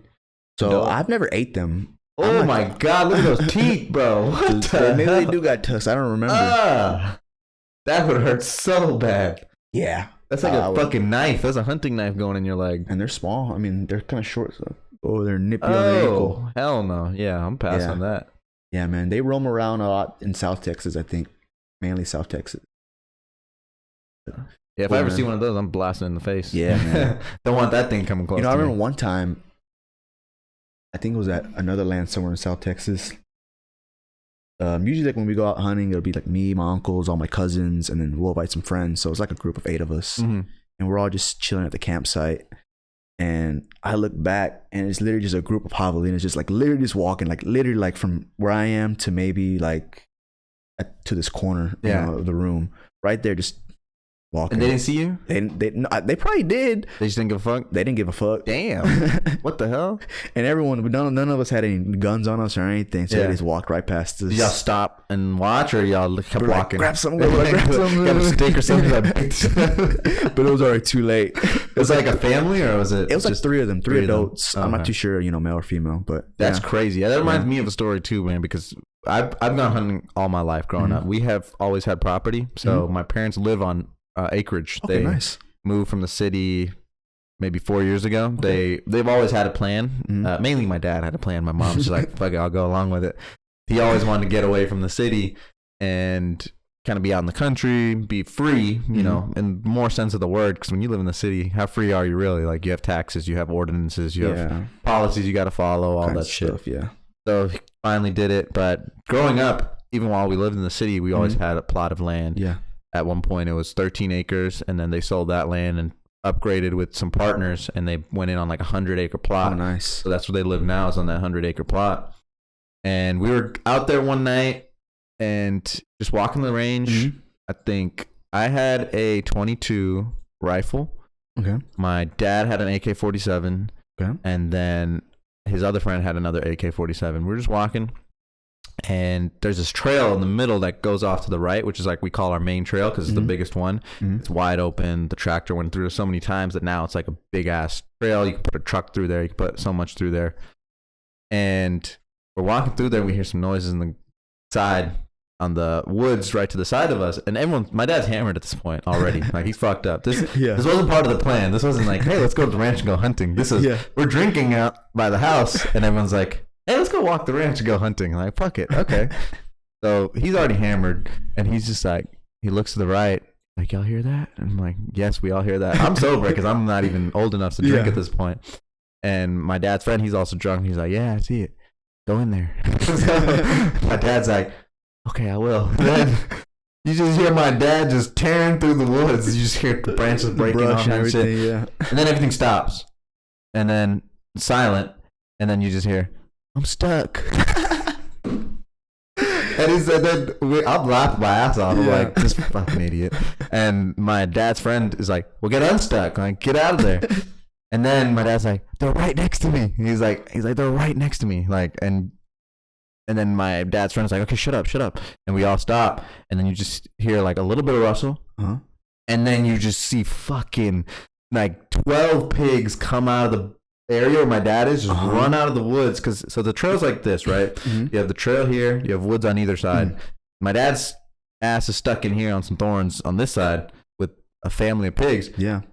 And all of a sudden you just see 12 pigs just run out of here. They're running past my legs, like some of them brushing past my leg, just full speed running to the other side, the woods on this side. Yeah. And there's babies, there's like 3 adults, there's like some mid ones. They're just running out and going to the other side. We just start blasted. Like, me and my dad's friend are standing right here. I'm just worried, trying not to shoot at his direction. He's trying to shoot at mine, but we just start shooting at our feet and stuff. Didn't hit a single fucking one. Are you serious? Didn't hit a single one. And there's like 13 of them that ran by. And I was like, it was a shock to me because I'm like maybe, I don't know, 12, 13 at this point. Yeah. And so my dad's ass finally gets unstuck like 10 minutes later and comes out. And my dad's friend with the AK is like, yeah, I'm out. Like, I'm completely outshot everything. And my dad is like, well, I couldn't shoot shit. I was stuck in the trees. And then they look at my gun, and I only shot like 3 bullets. Oh, wow. And then so I got clowned for like the rest of the evening. It's like, you're scared ass, only shot 3 times. I was like, I didn't know where to shoot. I didn't want to hit nobody. You got a buck fever. We call Yeah, it. I was just like, You're like, oh, shit. Yeah. But it was crazy. Like, it was pitch black at night, but you could see, because the moonlight, you could see just the shadows and the bodies moving past you. Yeah. And that was so crazy. Like, such a crazy experience, because it's just running past me. I saw babies just run right past my feet. Like, it was fucking insane. Shit, man. I'm surprised the mama didn't go after one of you. Yeah, but it seemed like they just were dipping. Like, I think that's the thing about pigs. They're not like javelinas. They will get the fuck out of there. Yeah, they say pigs are real smart, man. That's what they say. You think so? That's what they say. Huh. Like they're pretty. They don't generally like stick to one area. They keep moving. Oh yeah, that's true too. You'll have like like when we go hunting, you'll see like maybe the same deer. That same deer from the deer camera. Maybe 2 or 3 times out of the month. Yeah. So they tend to stay in the same area compared to pigs are just constantly moving. Yeah, dude, they tear up the land, bro. That's why I fucking hate them. You can hunt pigs all year long. All year, and you don't have to kill them to eat them or like take them with you. You could leave them on the plot dead. Like that shit's crazy. Like that's why have you seen it in South Texas? They go in helicopters and shoot them. Yeah, man, that looks like fun. Yeah, would you do that? Hell yeah, I would. I'm down, bro. I'm trying to do that shit too, because I've never been in a helicopter to begin with. Yeah. But shooting a 50 cal out of a damn helicopter, I feel like Rambo or something. Right. Just, not crazy, bro. But it makes sense. I mean, they are tearing up the land, bro. There's no way that's good for the environment or for homeowners and landowners who are cultivating crops and stuff like that. Because even on our property, when you just walk around, you can see just the area where they tore it up, and it's just a big ass plot of land that's just all torn up. It's all mud, stuff like that. But yeah, it's fun to hunt, man. I haven't gone in a long time. It's been a minute for me too. Yeah. When's the last time you went? Man, I'd say at least right before COVID. Maybe a year before COVID. So it's been a while, man. We used to have some land in Buffalo. That was our land. We had like, I think my dad's 2 brothers bought like 35 acres, and then the guy who sold them that 35 acres was selling like another 20 acres on the side. So my dad just bought that by himself, and then we just put it combined. Yeah, we had it for a while, and then they sold it for whatever reason, man. And then people actually who bought that land, for some reason they decided to dig down, see if they found anything. They found oil. No, it's just like a big old... No way, man. Bro. Damn, your uncle and dad are probably pissed, Oh, bro. yeah. Pissed. That shit is like finding gold, right? Like, there's literally liquid gold. I was like, man, our dumbass Mexicans, we would have never thought to dig down and see if we could find anything. I'm going to tell my dad that now, bro. I'm like, okay, you need to check. Like, right? At least do a check, because I'm sure they have ways to check it. Yeah, there should be a way. Check maybe get a geologist or something. Exactly. Do a quick check, because you're fucking right, bro. That's like, you'll be rich. Yeah. How many oil field executives came from like finding oil? Like the family found oil, boom. Like now we can sell this or create something here. Like own the land and just lease it out to a company. Exactly. That's fucking crazy, huh? Money coming in, bro. That's something I was thinking about. I always think about is just how easy it is to make money. Yeah, right? of course. And how some of it is based on just luck. Like sometimes you just get the luck of the draw, but how you use that luck is important too. Because for sure. What would you do if you found the oil? What would be your plan? Like, if I found the oil, man. So, what would I do, man? I'd maybe try to start something up, and then maybe because I have no expertise in oil and gas. Maybe just try to start something up, and then maybe try to sell it and just have what is it? Royalties, yeah. Like residual income. So like, yeah, exactly. I'll sell this most to you, of it, but I still get like, I still give me a 5% of the profit. Yeah, I get some percent every year. That's a good strategy. Right? That's something similar about I'd do. I'd lease it probably, like call KPMG or something, or what. I don't know who. I'm not an expert either, so I don't know who actually comes in and pulls the oil out of the ground. But I would have a contract with them. Like I'll let you guys do that. You can pay me to pump the oil. And then when it gets to the point where I feel like it's about to dry up, I'm going to sell it like at its peak and just be like, okay, it's time to sell. Like I'm done. I'm out of the business. Here you go. And then take all my money and just invest into something else. Next thing, yep. Some people just get it, sell it right away. Yeah. Like, have you ever seen that movie, Beverly Hillbillies? Never. Bro, you got to see it.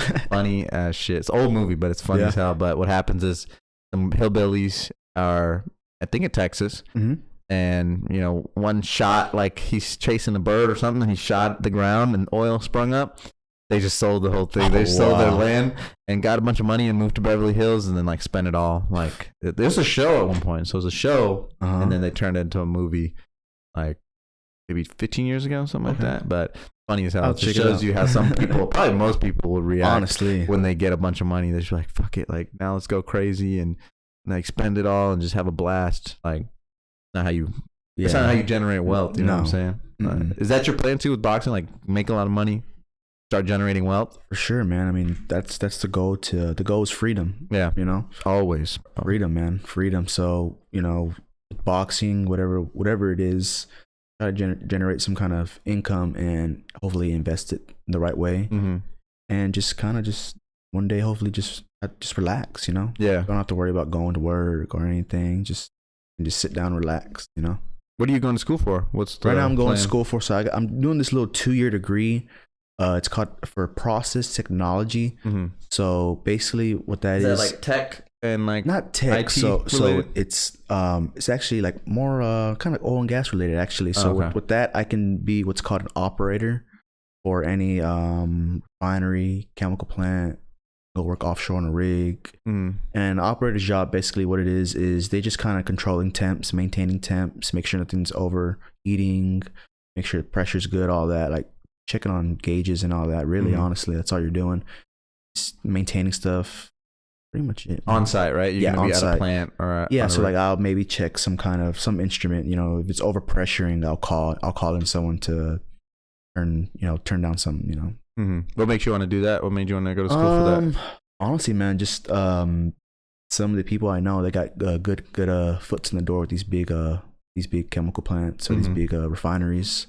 You know, at the end of the day, it's who you know. Yeah. You know, you can be the smartest guy in the world, but you don't know no one, then how are you gonna get that job? You won't have an in the door. Yeah. You know? Exactly.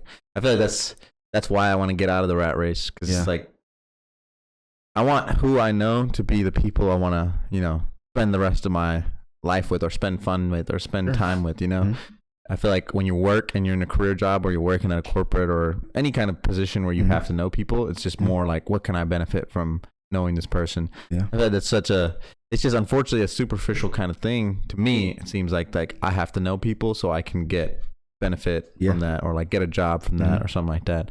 I don't like having to do that. I'd rather just be able to be free, like you said.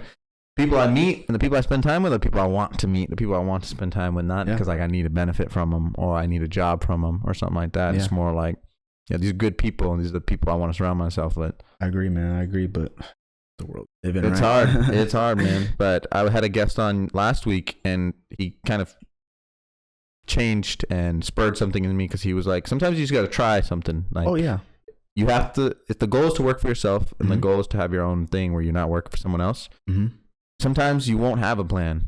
Because my thing is always, I need to make a plan first, then start. But he was like, sometimes you need to go into it without a plan. Sometimes you need to just try. And it may not even be the thing that is going to work for you. It may not be your business that's going to set you for freedom. But what it is going to do is going to teach you how to get started. And it's going to teach you, so whenever you find the one that is your calling or your business, you already had the experience of failing at 1, or failing at 2, or failing at 3. And you've gotten over the hump of trying, because that's the hardest part. Just trying. Like, okay, I'm going to do it. And because you have your fear, you have fear of what your parents are going to think. Like, hey, I'm going into business for myself. Like, why are you doing that? You don't have any experience with that shit. All kinds of shit like that. Then you have the fear of failure. Like, am I going to be broke? Am I going to have anything left over to carry myself over if I put everything into this business? But at the end of the day, like, sometimes you just got to try, and that's a risk that comes with it. There's risks in everything. There's risks in boxing. There's risks in all kinds of things that you choose to do. So sometimes you just got to try, They say, man, scared money don't make money. Exactly, man. But hopefully the boxing career works out, because I know I'm sure that's kind of where your passion is, right? Like, that's ultimately your perfect world. You could pursue that. Yeah, man. I mean, like I said, whether it's boxing, coaching, podcast, commentary, man, I definitely want to stay in boxing. I love it, man. That's all I know, really. Yeah, man. It's honestly the best sport. That and MMA are the two best sports in the world, in my opinion. I agree. Because it's true competition. Mano a mano. There's Mano no a ball. mano. There's no timeout. There's nothing. there's no teammates. Yeah. It's just you in there, opponent across from you.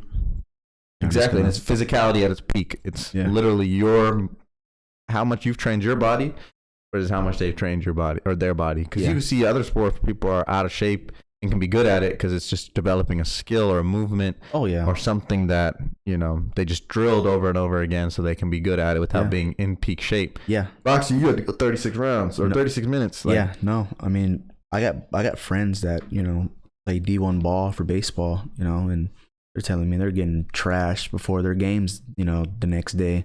Can't do that with boxing. Fuck no, dude. Can't. Hell no. You have to be in peak. Like, you have to have peace.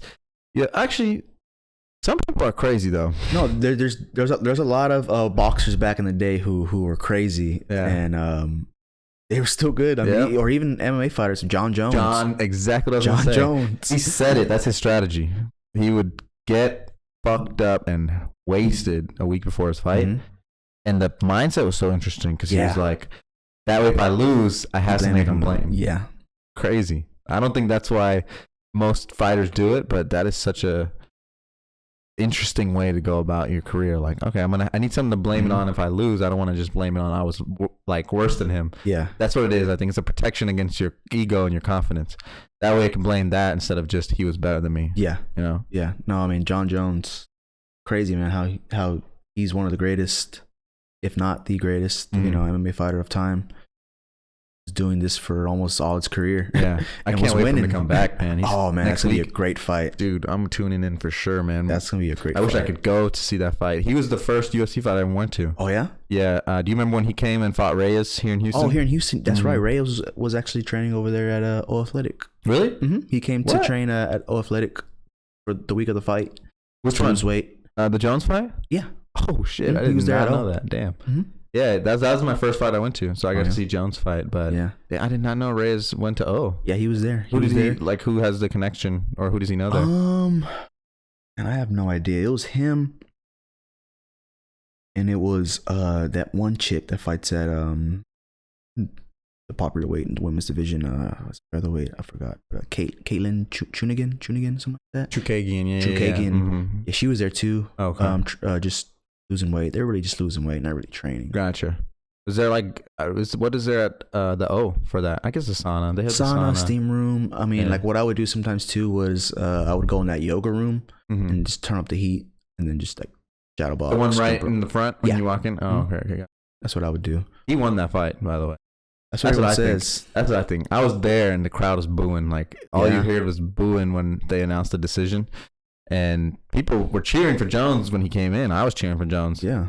But by the end of the fight, when we all thought he lost, everyone was booing. So I'm confident he lost it. I don't know, but I rewatched it. It was close. It wasn't like a robbery or anything like that. It was a close fight. At first, I thought it was a robbery, but that shit destroyed Reyes, bro. He has never been the same since. Never, dude. After that, it was just downhill, right? Yeah. You've been keeping up with him? Like you saw his last fight? Who did he fight last? Brian Spann. He got knocked down, right? Yeah. With a jab, like a hybrid jab. Yeah, that's right. Like he didn't even get the right hand that came after didn't even land, and he was like out already with just like a hybrid jab. Bad, man. But Jones is notorious for that. People have had downhill careers after fighting him. Like it's crazy. Common theme in his career. I think the only people that didn't were Glover and DC. Yeah, I think only Glover and DC didn't have like a downhill spiral after fighting Jones. That's crazy. That's like a moniker to have, right? People fight me, their careers are over. Careers. Yeah, exactly. People say that all the time and build up to fight. Yeah. Jones doesn't say it, and he does it. He's like, "You'll never be the same after fighting me before." That oblique kick too, I don't like that. How do you feel about that in Taekwondo or in Jones, the way he fights when he does that oblique kick and like pops the knee back? Man, I mean, it's fair, man. It's fair, fair game. I mean, MMA is very different.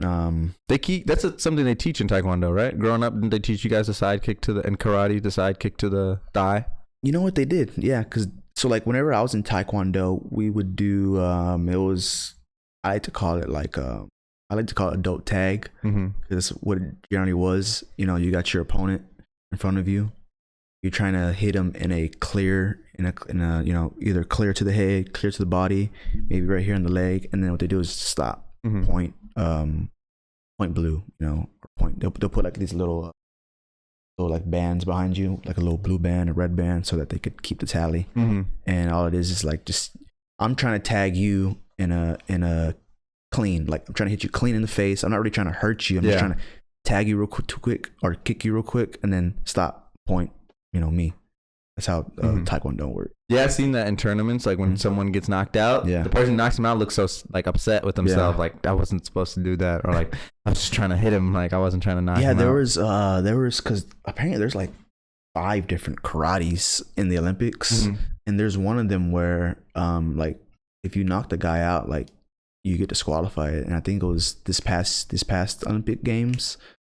It was these 2 fighters fighting, and the guy accidentally knocked him out, and he got disqualified in the gold medal round. What? And he was winning. Championship? Yeah. Damn, that's tough. That's I don't know about that rule, man, because it's part of the game. Like if you run into a kick or you run into a punch, like it's not my fault. Yeah, exactly. You're done. Like you're gonna be knocked out. That's common occurrence, but that's crazy, man. I wish that. I don't know. I wish that they'd take that rule out. I didn't even know that was a thing. Yeah, my phone's ringing. This I thought I put on Do Not Disturb, but it's whatever. But yeah, they should be able to allow that, because you're at the end of the day, you're punching and kicking each other in the face. Man, like it's gonna happen. It's gonna happen. And it's always the one you don't see. Exactly. And that's what happened. Like the guy practically ran into the kick, I think. And I mean, what are you supposed to do? I mean, you're trying to hit the guy.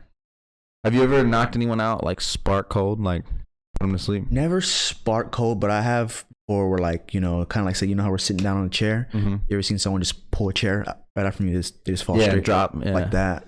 That's like a flash knockdown, right? Yeah. Do they like just hit the ground all the way, or do they catch themselves halfway through? They literally just kind of fall on their butt.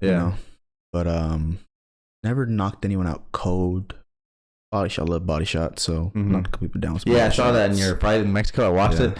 That left hook to the body, man. You love that shot. It's like you dip real quick and then come out, boom. Yeah. I like that one too. Man. I think a body shot knockout is more satisfying sometimes than a clean knockout to the face, because that one is, you just see the pain in them. You're just like seize up, the body just shuts down. Man. That shit is crazy. Body shots, man, they suck. Yeah, you ever got hit in the liver? Like, have you felt the full effect of a liver shot? I got one time. So I was sparring. I think I was like maybe 17 at the time. I was sparring Brandon Figueroa. So he was unified champion at 122. He had the WBC and WBA, but I think he just lost to Stephen Fulton, great fighter. But I was sparring him. Stephen Fulton's that young guy coming up, right? Is that black dude that's like getting some traction? Yeah. So they fought, but he came to spar because he's from Brandon Figueroa. He's from South Texas, so he came up to spar with some of us and my dad's team.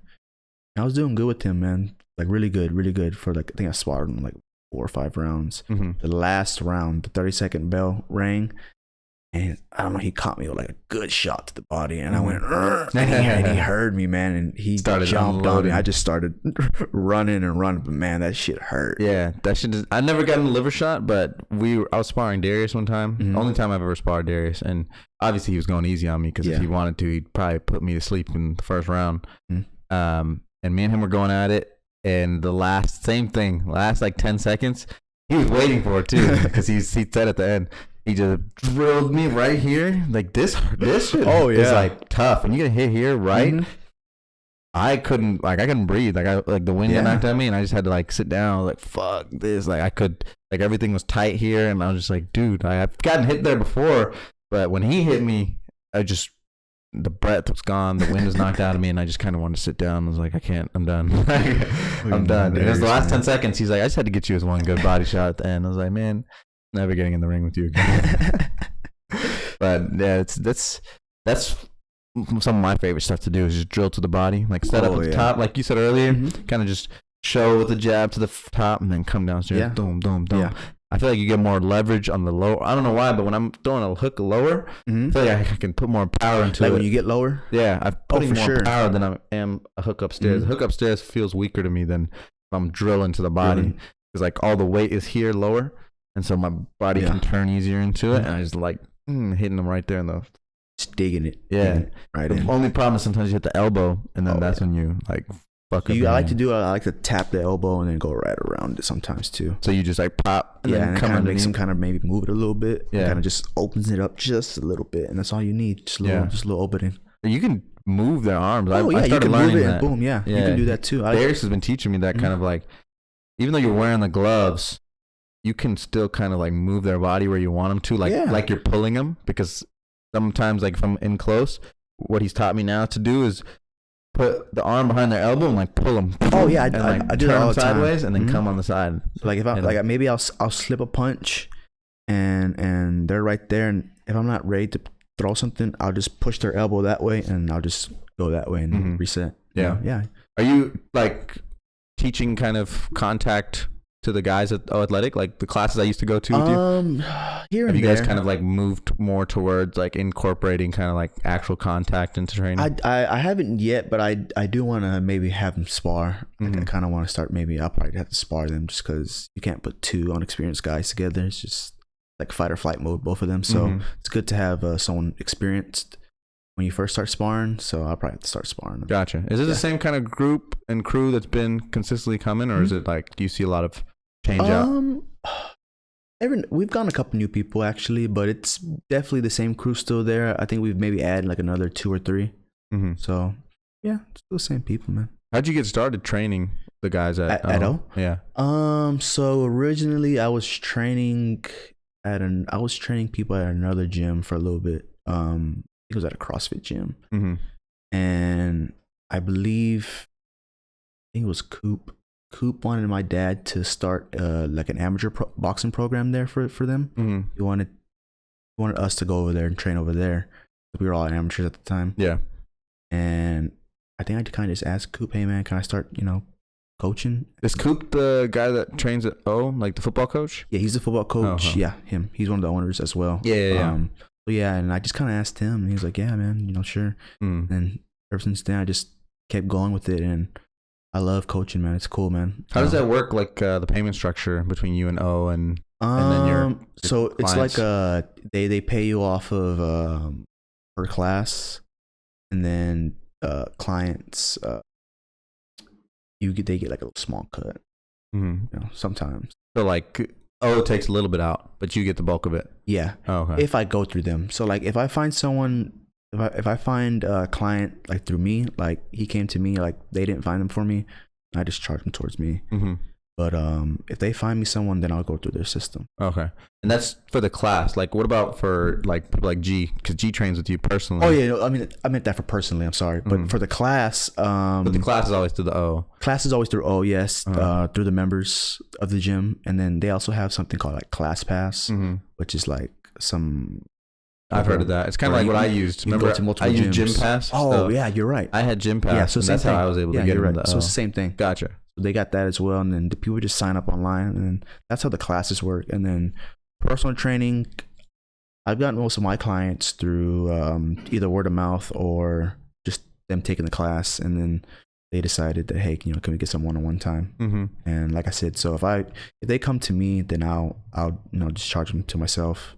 But if like O comes to me and says, hey, we got this guy, he wants to train, then I'll go through the system. Have you ever thought about taking that out of the O and kind of making it your own thing? Because that could be a business right there. Like, I've thought about it a couple times. You've got a pretty good sized class usually. I mean, when I was there, it was like 8-10 people every time. So I mean, take that, and then there was rotation too. Some people couldn't come some days. Yeah. So overall, you probably had a network of, I would say, maybe 25 people that are consistently or somewhat consistently coming. You can take them out, start your own thing. That's a business right there. For sure. I've always kind of thought of that. Even if I just kind of left them and just did train people at their places, because I'd say I have more clients than I do. More clients that are consistent than like in my class. Like I have more clients that just come to personal training clients. Yeah. So maybe just kind of do personal one-on-ones. Maybe, I don't know. Yeah, because that way you have no one you have to cut with, and then all that time can be going to them. And you also don't do much advertising either.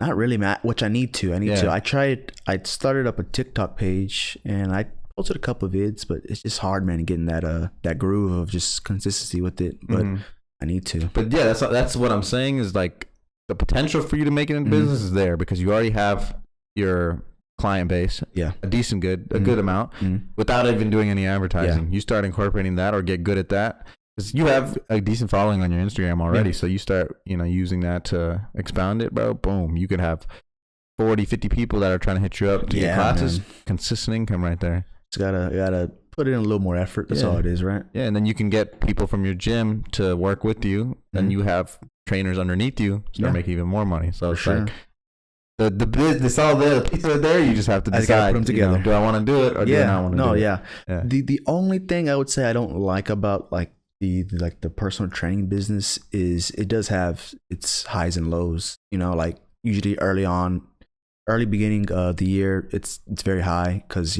everyone got their New Year's resolution. They want to go back to the gym, blah blah blah. And then usually maybe after the summer it starts slowing down because now people are traveling for holidays, seeing family and stuff. So that's the only thing I don't like about it is sometimes it does have its highs and lows.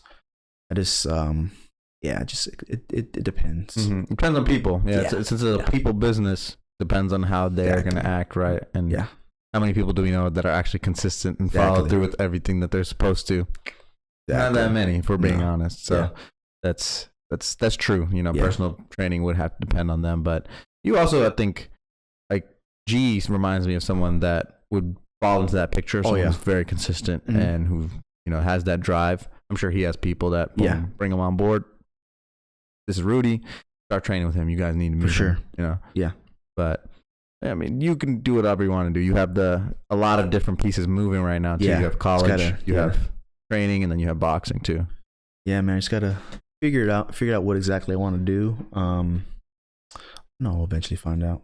How's the recovery on the hand right now? Like, what are you expecting in terms of timetable for being ready? I'm not too sure, man. It's just like it honestly, it just comes and goes. Like there'll be days where I can hit a bag, just hit it fine, and then some days where like maybe I'm picking up this water, I'm like, what the hell? Like, why is it hurting? Why is it like it'll ache? I don't know, man. I'm just trying to do some rehab on it. Just doing little things that my PT had me doing for a little bit when I was with them. And we'll see from there, man. So your surgery's done. Like you don't have to get surgery on or anything? Yes, I don't have to get surgery for this. I didn't have to get surgery for my hand. I had to get surgery. I had to get surgery for my elbow. I had tore my UCL when I was 20. 20, tore it sparring. And the only way I could have kept fighting was to get surgery. I had gotten it. So are you like, do you have your PTs telling you when you can be able to fight again, or is it just kind of you have to decide? Yeah, they kind of already gave me like a window. Like I'll give it like 3 months. I haven't gone back in a while. Maybe I should, but I'm thinking they're just gonna tell me the same thing. Just keep doing exercises. So it kind of seems like you're in a period where you're deciding right now if this is still what you want to do, right? Yeah. Is that where you're at right now? I think so, man. I'll make a decision here soon. Like I said, and I've been saying, no matter what, I'm gonna stay, involved in boxing, man. This is my life. You talk to your dad about it at all? Like, do you be like, man. Hey, this is where I'm at. What do you think? Oh yeah, of course. My dad. I wouldn't say he's not my head coach, but he is. But yeah, I talked to him, and he doesn't care. He says, as long as you do something with your life, I don't care. I support you 100%. I'm not gonna force you to box or anything like that. Like this is your life. You do what you want with it. Yeah, as you should. That's good. Yeah, but I'm sure he would obviously hope like your hand gets better. And I want you to train for sure. The thing too with that, man, it's just all these injuries, man. It's very costly. Like these MRIs. Money, yeah, 100%, man. Especially early on in your career, man. People don't see that, Yeah, people just see the fame. They don't see what it takes to get there. They also forget how many people are boxing, like how many boxers there are trying to pursue this as a career. There's a shit ton, like more than MMA fighters, more than other sports. Like there's a lot of boxers that are coming in and out trying to make a career out of it or something like that. And like you said, they don't see it. They only know the names of the people that we hear about and stuff like that. But it's a poor man's sport, man. Yeah. You don't start off, like some of these NFL players making, 6 figures or more. You got to work your way up to that. Yeah. So what made you want to pursue it? Like, obviously your dad, started training, put you in sports very early on, but when did it become your passion? Like, when did you transition from this is something my dad is asking me to do, to like, okay, I actually love this. Like now I want to try and I want to get somewhere with it. I'd say maybe when I was like the age of like 13, maybe. Mm-hmm. You know, I'd started. I think my first fight was, I started boxing at 8. I think my first fight was 10. Mm-hmm. As I got a little older, I guess, you know, I got matured a little more and figured out that, you know, this is what I want to do. I was really good at it. I liked it. I've never been really a big fan of like team sports or anything. I just like myself in there. I like to rely on myself. I don't want to rely on anyone else on winning. And I think that's why I just love boxing so much, man, honestly. Mm-hmm. And was it like something that changed at 13, or what was like a event, or like you want to fight, or what happened that you're like, fuck yeah, like, okay, I can see myself doing this? You know, I think it might have been, I think 13, I might have gone to the Silver Gloves, which is, so like in boxing, you know, the Golden Gloves, right? Yeah. So the Golden Gloves are like, in order to go to like the state Golden Gloves and national Golden Gloves, you have to be an adult. You have to be 17 and up, I think. You know, it's like 17 to 35, I think, the age group. So if you're younger than that, you can't advance to state Golden Gloves or national Golden Gloves. When you're a kid, you do what's called Silver Gloves. So you do the Silver Gloves, and you do your regional, then you do your state, and then you do your national Silver Gloves. Gotcha. Okay. So I think I was at the state Silver Gloves, and I think I had beaten the last year's national Silver Gloves champion. And then the fight after that, I'd beaten the guy who you won the year before that. They were both from Texas. And I think maybe right then and then I was like, you know what, maybe that's big. Yeah, maybe two former champions technically. Yeah, two sport. national champions. Yeah. Yeah. So, you know what, maybe I should keep doing this. You know. Yeah. And I enjoyed it, man. It definitely had its ups and downs. Man, training was brutal, bro. The way my dad used to train us. I mean, you can ask Like, you ever see Marlon? You ask her, man. It was, man. He used to work the hell out of us, man. Yeah. So with the sparring every day, was it drills and sparring? No, it was just sparring. Just sparring. Like, just sparring. Y'all weren't doing drills, and y'all I weren't mean, doing, like we do like drills after, you know, but no, we were sparring every day. So like during the week, we'd go to the gym and spar every day. Then probably after that, either do some pads or some drills on the bag, and probably go run after. But on the weekend, man, the weekends were the worst, man, because you know, weekends we're not at school. We don't have to go to school in the morning. So what we would do is we go to the track, do a bunch of track workouts. You know, track ain't easy. You know? I hate running, dude. Exactly. I hate running. So we do all that running, man, and then we go to the gym and spar. Oh man, I used to hate that, man. Yeah, they say you're not supposed to run when you have sparring. Oh my god! Like everything I've read and learned is when you have sparring days, don't run in the morning. And your dad's like, all right, time to go to the track. Man, them days sucked. But hey, man, it got us where we needed. Yeah. You know, and at that time, man, no one was beating us in Houston or in Texas. Damn. All my teammates. That's badass. That's crazy. I mean, sparring is the best way to learn, honestly. It is replication of a fight. You're reenacting a fight. You're literally in it. You're just more controlled and calm. Yeah. And was it hard sparring every time? Oh yeah. My teammate, who I used to spar with, Roy. His name was Roy. Yeah. God, man, I used to sparring him because he had one gear, and that was just come. Damn. And he wasn't like just like a Mexican fighter that just came. Nah, he was like technical. Like you would not be able to touch him, and he would be popping you in the face. Yeah. Damn. I hate sparring him. Yeah. See, that's my fear, man. I don't want to get into the sport. And for me, I'm already old. I'm like 20, almost 26, right? Yeah. So I'm starting very, very late. So having the dream of being pro is unrealistic. You know, it's a dream, but it's unrealistic. Like you can have unrealistic dreams, but that's my worry, man. Is just getting into an environment in a gym where it's always hard sparring, because I personally just don't think that's beneficial to fighters for the longevity, because you're gonna have to pay for that sometime in your life. Sometime, yeah. Your mind and your body is gonna pay you back for everything that you've done to it. Not even just boxing, but just over the course of your life. Yeah. And so when you're getting hit in the face hard, like that's why I like tech sparring and light sparring, and where you're touching, and then every once in a while hard sparring, like maybe once a week, or like maybe like once every other week hard sparring, just because your brain is developing, especially at our age. We don't start developing until 25. Yeah. Our brain is fully developed more or less at 25. Yeah. So in that development stage, you're getting, pounded like boom, boom, boom, like just constantly. I just don't know how beneficial that is to a fighter or something like that. Yeah, I'm not too sure. I'm sure it's not. But man, like I said, it's just you got maybe not sport every day, but I'd say majority of the time when you're an amateur, man, because you're fighting these tournaments. They're every single day. You're fighting, like when I fought in the nationals, 2015. I had a full bracket, man. I had to fight Monday, Tuesday, Wednesday, Thursday, Friday, Saturday. And then in amateur boxing, it's not like pros where you weigh in the day before.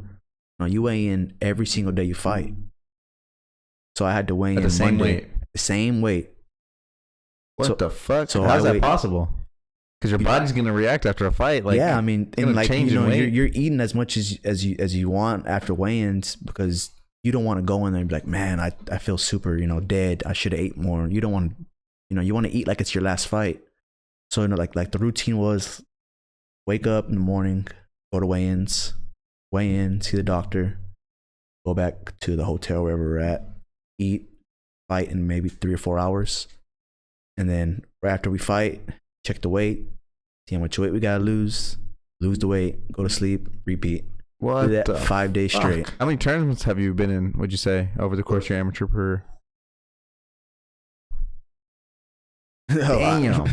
Fuck. That's crazy, because you would think your body would fluctuate after a fight. You've just been through a war. Yeah. You're going to have welts, you're going to have swelling, you're going to have damage. Yeah. So your body's weight is going to change, and then you have to come right back the next day and do it again. Yeah. How often were these tournaments? Like how? The national tournaments, I say they'd be maybe every 3 months a national tournament. And then you had smaller ones in between those. Yeah, and then you have your little smokers. You got your little smokers, little shows here. Holy shit! Local shows. What's your amateur record? My amateur record, I don't know the exact record, but it's something like 96-6. Damn, that is crazy, bro. That's a lot of fucking fights. Oh yeah, man. And that honestly, for the amount of years that I've fought in, it's not a lot, but it is. Like there's some people there's some coaches that would have their fighters fight every single weekend, on these shows here, in Houston or wherever they're at. But my dad, he always made sure that we were ready. Like he was not gonna fight us if we weren't ready. Yeah. Yeah, it's a gladiator sport, man. This shit is real. Like that's why boxing is not a game. It's not. All these other games, like sports, can be considered a game. Yeah. Like you're gonna play a game of basketball. You're gonna play a game of football. Mm-hmm. Boxing is not a game, it's man. Not this a game, shit is man. It's life or death. It is crazy. It's crazy, man. A lot of people dying, man. Yeah, and you don't hear about it. No, you don't. Like no one covers it unless it's a famous boxer or someone who's well known. Then you'll hear about it. But no, man, this shit is dangerous, bro. That's the fear I have. That's the dark side of boxing to me. Is just that. Yes, it's a sport, but is it really a sport? Like the damage and what happens to you and your body over time just is so detrimental. But the love of the game or the love of the fight is just like outweighs the potential and the risk of damage, man. Yeah, that's why I still do it, because I agree. I know I'm getting hurt and I know it's not good for me, but I fucking love fighting. I just love the great, man. feeling of being in there and just drilling, and even getting hit isn't something I don't like. I don't want to get hit, but I'm not like against it. You're not like, you're not scared of. Yeah, like you don't like happens. getting hit. Yeah, I know it's part of the game. Yeah, it's gonna happen. It's Boom, gonna happen, take it, and for me, I'm gonna get it back. Like my mindset is, now it's my turn. All right, you hit me, I'm gonna have to get that punch back, and then you hit me again. Okay, I'm gonna have to get 2 for that one. Yeah, like the feeling of it is you don't think about the consequences unless you're looking at it objectively and you're looking at it like from a standpoint. That's why being around it now, like when I was training at the O with you or training at Four Corners with Darius and them, looking at it objectively now has me more like worried, because I'm like, damn, I see what they are going through, what you guys are going through, and it's just like, fuck, man, I hope nothing comes of it. And then it makes me think, okay, I'm doing the same shit. I'm out here now boxing too. Like shit, it could have happened to me. Fuck. Yeah. But it's part of the game, right? Like I'm sure did your dad ever sit you down and be like, look, this is the reality of boxing. Like, are you sure you want to do this? Yeah. Many times? Yeah. Many times. How did those like conversations go? Like what was he, because I'm sure as a dad, he'd be like, you know, part of him is like, I don't know if I want you to do this, and then another part of him is like, I love watching you, you know, engage in it. My dad, it was more of he really wanted me to do it, I guess, because I was really good at it. But the thing was with him was always, you know, you're either 100% in or you're 100% out. Like you got to be fully dedicated because this is boxing, you know, this is fighting. You know, you could easily get hurt, you know. So as long as you're 100%, then you know I'm gonna support you 100%. You know. That's good. I mean, he always, as long as he always was like putting that in front of you, like I need you to be fully into it, and like you said, wasn't forcing you to do it. Then ultimately the decision is yours, which it needs to be, right? Yeah. I mean, there's plenty of days where I didn't want to go to the gym, but he made my ass. But that's just because I told him, you know, hey, I want to box. Yeah. He said, well, you want to box, then you get your ass at the gym. Yeah, damn right. Absolutely, bro. And I think you've probably developed that on your own as you've gotten older. Like now you don't need someone to tell you. No. Now you're like, I don't want to go to the gym. Shut the fuck up. Yes, you are. Get to the gym. Oh, man. Like one thing about boxing, man, boxing has taught me a lot of things outside of the ring. You know, like big things, self-discipline. Self-discipline, man. You know, just I use that in other areas whether it's school or work, you know. I appreciate boxing for that, man. Yeah, it's important, dude. Like even like you said, outside of boxing, to become successful, I think discipline is the cornerstone of that. Like you have to develop some kind of discipline for a routine or whatever it is you're doing. For boxing, it's super significant because you have to be disciplined to train, otherwise you're gonna get hurt. Yeah. If you were starting a business, you have to be disciplined to do the steps necessary to make it get off the ground and keep it going. Discipline is, and like you said, boxing taught you that. Discipline is paramount, key in all facets of the life. So a lot of people learn lessons from boxing. Darius says it all the time. He's like, boxing has taught me everything about life just from doing that for the last 6-7 years. I agree, and I believe it, man. Boxing's beautiful, man. Yeah, it is. Beautiful. Well, I think it's time for us to play some chess, sir. Let's see how the skills have learned and grown over the last 2 days. Let's see. Let's see how far we've gotten over the last 2 days. The first, the pawns you can only move up, right? You can't move them back. Correct. That is your knight. Knight. What do they say with the knight? Knights you can't move back as well. You can. Those are the L-shaped ones. The L shapes. You can go 1, 2, 1, 2. It's 1, 2, 3, or 1, 2 right, or 1, 2 left, or you can go 1, 1, 2, 1, 1, 2, or 1, 1, 2. I remember that. You can always go 1, 1, 2, or 1, 2, 1. Okay. And then the bishop. The bishop is diagonal. Those two. Just these. These guys. That's your rook. Knight. Bishop. So bishop can go diagonal as far as they want, as long as there's no one blocking them. So like right now, your bishop can't go anywhere because that's pawns. But if that pawn wasn't there, it can go all the way to that one. It can go all the way to that one, and it can go backwards, forwards, any direction. And this guy again for me. That's your rook. So your rook can go as far as it wants, forward and backwards, or to the left or right. Gotcha. As long as nothing's blocking it. All right. And then your queen is your gangster. She can do whatever the fuck she wants. She can go diagonal, forward, backwards, left, right. She's the one that can just go anywhere on the board as long as no one's blocking her. And the king? King is like the queen, but he can only go one at a time. So he can go diagonal or left and right and forward and back, but he can only go one square at a time, whereas the queen can go, as far as she needs to go. All right. I think I got it. All right, man. Let's give it a shot. We'll go slow at your pace. All right. The thing about this, though, it's a little difficult because it's set up. Yeah. So whenever you're playing a move and you got to reach around, then, you don't talk because the mic won't pick it up. And then you just come back here so that way we can still talk. I can still talk shit when I'm, playing the game. And for sure. You can ask me for advice or tell me you're going to whip my ass, whatever it is. And then we'll just play like that. All right. We ready to go? It's recording? Yeah. All right. White goes first, always. Another rule. All right. All right. Let's see how you open. See what these videos have taught you.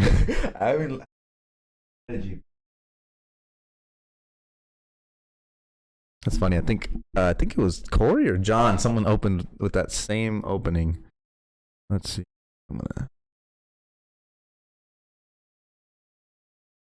You can school me in boxing, but I get to school you in chess, man. That's the beauty of life. Man, I've never learned, man, but I've always wanted to. The thinking man's game. I love this game. Like it humbles me every time I play because I always get my ass whooped when I play online.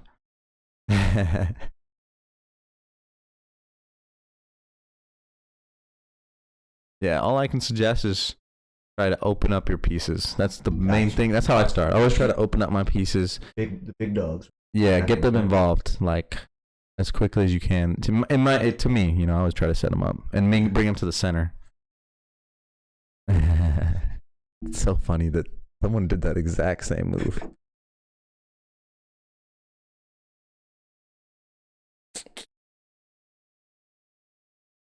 My viewers are gonna know, like, he always does the same opening, and yes, I do always do the same opening. Absolutely, can't go wrong with it. Can I move this guy right here? Yeah, you can. Sure can. See, how many moves has it been? 1, 2, 3. 1, 2, 3. Wow. Okay. Interesting. Mm-hmm. The rook, I can move Forward and back, and left and right, wherever you need to. this guy. All right. Well, right there.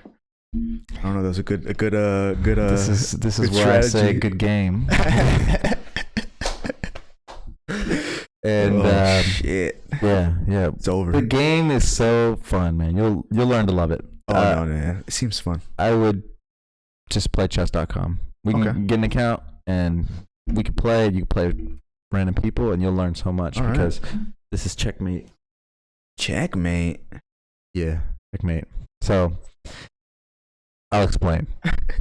Your king is in check, right? My queen's pressured your king. Okay.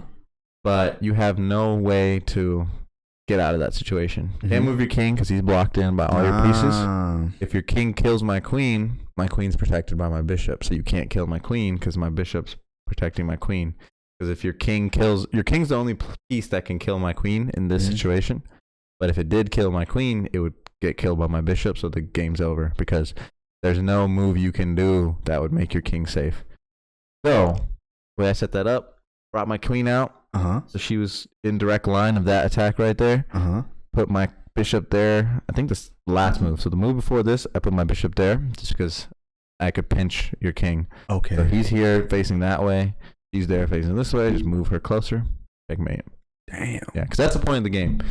For me, I'm always trying to win the least amount of moves and take your king. Like, always clinch your king.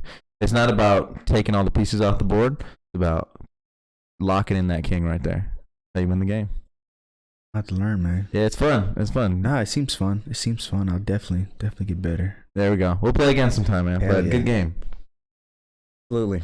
But appreciate you for coming on the podcast, Thanks for bro. having me, man. And I'm honestly, like, I hope that, you know, whatever you decide to do, whether it's boxing or the career in college, that it works out for you. And I know the injuries are fucking bitch. Like, I know that's part of the game. And there's fighters that sometimes don't have to go through it. And some fighters that go through it all the time. And I just feel like if that's what you want to do, you'll get past it. And I think you'll still make it work, man. So good luck with the career. And, you know, hopefully everything works out for you. Appreciate you, brother. Yep. Thank you. All right. We can close it.